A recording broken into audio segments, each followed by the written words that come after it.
বাংলাদেশ তোমাকে time out করে দিয়েছিল, এবার জিম্বাবুয়ে শ্রীলঙ্কাকেই টাইম আউট করে দিয়েছে। হ্যাঁ দর্শক, ধারাভাষ্য কক্ষে শ্রীলঙ্কান লিজেন্ডারি ক্রিকেটার অ্যাঞ্জেলো ম্যাথিউসের সঙ্গে ঠিক এভাবেই মজা নিচ্ছিলেন জিম্বাবুয়ের জনপ্রিয় ধারাভাষ্যকার প্রমি এমবাঙ্গুয়ে। অবশ্য তার এমন কথা বলাটা ঠিক হয়েছে, কেননা শ্রীলঙ্কার ঘরের মাঠে শ্রীলঙ্কাকে কোনো ধরনের পাত্তাই দিল না জিম্বাবুয়ে। শ্রীলঙ্কার দেওয়া 178 রানের লক্ষ্যে ব্যাটিং করতে নেমে জিম্বাবুয়ে জিতে গেছে 6 উইকেট এবং 3 বল হাতে রেখেই। এক কথাই অবিশ্বাস্য। এটা জিম্বাবুয়ের টি-20 ক্রিকেটে দ্বিতীয় হাই সাকসেসফুল চেজ।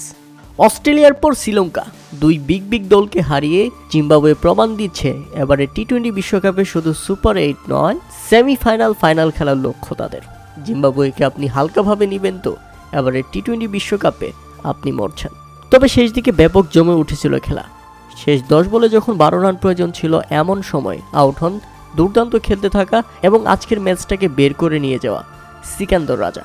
তাই তো ডাক আউটে গিয়ে তিনি হতাশা প্রকাশ করেন এবং এরপর আরও একটি উইকেট হারায় জিম্বাবুয়ে। তখন 7 বলে প্রয়োজন ছিল 10 রান।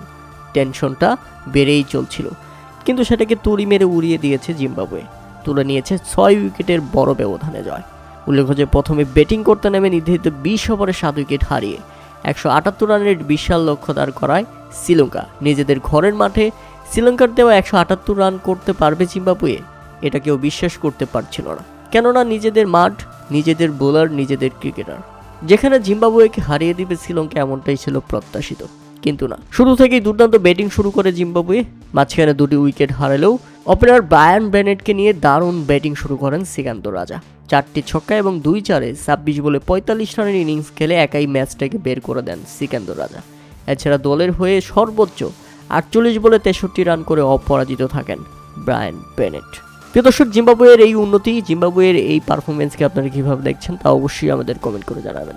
শুধু এখানেই শেষ নয়, জিম্বাবুয়ে গ্রুপ পর্ব শেষ করেছে গ্রুপ চ্যাম্পিয়ন হয়ে। একেবারে মাথা নষ্ট পারফরমেন্স করছে জিম্বাবুয়ে।